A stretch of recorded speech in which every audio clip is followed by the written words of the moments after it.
ఏదైతే కాంగ్రెస్ గవర్నమెంట్ ఉందో వచ్చి 2 సంవత్సరాలు కావస్తుంది, ఇప్పటిదాకా ఒక నోటిఫికేషన్ కూడా లేదు. రేవంత్ రెడ్డి గారు మాట నిలబెట్టుకున్నారు. ఎందుకంటే నేను వచ్చాక అశోక్ నగర్ మొత్తం ఖాళీ చేయిస్తా, కొత్త నోటిఫికేషన్ ఇస్తా అని చెప్పేసి ఉద్యోగాలు ఇవ్వకుండానే అశోక్ నగర్ మొత్తాన్ని ఖాళీ చేయించిండు. శభాష్ రేవంత్ రెడ్డి గారు. ఎందుకంటే నోటిఫికేషన్ వద్దని చెప్పి ధర్నాలు చేసినామని మీరు మాట్లాడుతున్నారు. ఎవరు ధర్నాలు చేసిర్రు? ఎక్కడ ధర్నాలు చేసిర్రు? ఏం మాట్లాడుతున్నారు మీరు?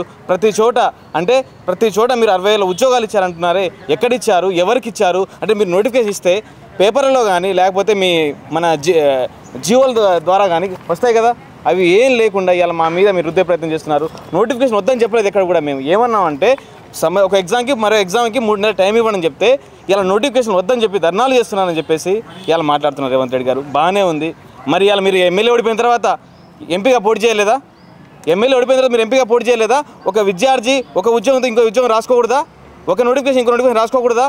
కాబట్టి ఎవరైతే మంత్రులు మాట్లాడుతున్నారో తలా పిడికినట్టు ప్రతి ఒక్క మంత్రి ఎవరైతే ఉన్నారో ఇలా 60,000 అంటున్నారు, 70,000 అంటున్నారు, 1,00,000 అంటున్నారు.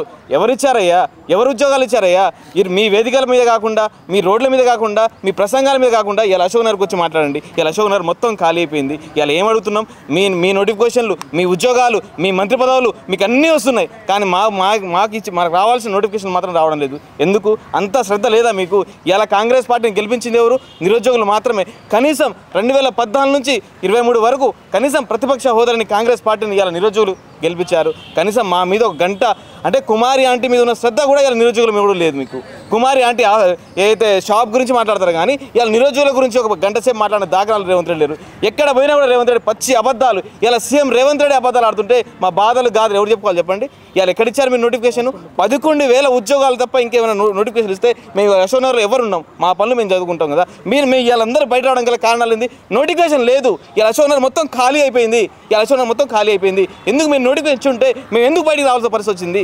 ఇలా మీరు నోటిఫికేషన్ ఇయ్యక వీళ్ళందరూ ఊళ్ళలో పోయి అమాలి పనో గొర్రెలు మేపుకోవడం, బర్రెలు మేపుకోవడం జరిగిపోతుంది కదా.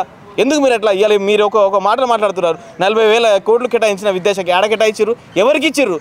ఇలా మీరు ఉద్యోగాలు ఏమంటే కొండా సురేఖ వాళ్ళకో లేకపోతే శ్రీధర్ బాబు వాళ్ళకో మంత్రులకు ఇచ్చుకున్నారు, కానీ మాకు ఇచ్చిర్రా? ఒక్క నోటిఫికేషన్ అయినా ఇప్పుడైనా? ఖాళీ జీపీలో ఖాళీ ఉన్నాయి, పవర్ సెక్టార్లో ఖాళీ ఉన్నాయి, పోలీస్ శాఖలో ఖాళీ ఉన్నాయి, విద్యాశాఖలో ఖాళీ ఉన్నాయి, డిఎస్సీలో ఖాళీ ఉన్నాయి. ఇలా అన్ని శాఖలలో దాదాపు 2 లక్షల ఉద్యోగాలు ఖాళీ ఉన్నాయి. ఎందుకు నింపడం లేదు?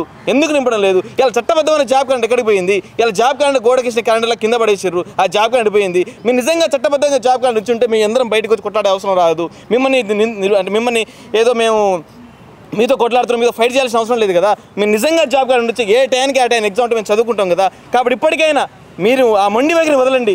ఇప్పుడు కనుక నోటిఫికేషన్ నిమజ్జనం తర్వాత నోటిఫికేషన్ ఇవ్వకపోతే మాత్రం ప్రతి ఒక్క నిరుద్యోగి నిప్పురవ్వలాగా ఉద్యమాన్ని ఉధృతం చేసుకుంటా ప్రతి జిల్లాలో ఎక్కడైతే మేము కాంగ్రెస్ పార్టీ గెలుపుకు కష్టపడ్డామో ప్రతి జిల్లాలో వెళ్ళి లైబ్రరీకి వెళ్ళి రేపు జరగబోయే స్థానిక సంస్థల్లో కాంగ్రెస్ పార్టీకి ధీటుగా సమాధానం చెప్పాలని చెప్పేసి ఇలా జిల్లాల పర్యటన రేపు సోమవారం నుంచి పెట్టుకున్నాం. కాబట్టి ఇప్పటికైనా మీ మొండి వైఖరిని విడదీసి మాకు 2 లక్షల ఉద్యోగాలు మాకు ఇవ్వండి. మేము హ్యాపీగా చదువుకుంటాం. మీ మీద మాకు ఎలాంటి కోపం లేదు, ఎలాంటి తాపం లేదు. ఎందుకంటే ఏదో పొట్ట కాలి ఇలా బయటకు వస్తుంది తప్ప మాకు నిజంగా మీరు నోటిఫికేషన్ ఇచ్చుంటే మేము హ్యాపీగా లైబ్రరీలో కూర్చొని చదువుకుంటాం. మాకు ఎవరికి రాజకీయాలు అవసరం లేదు.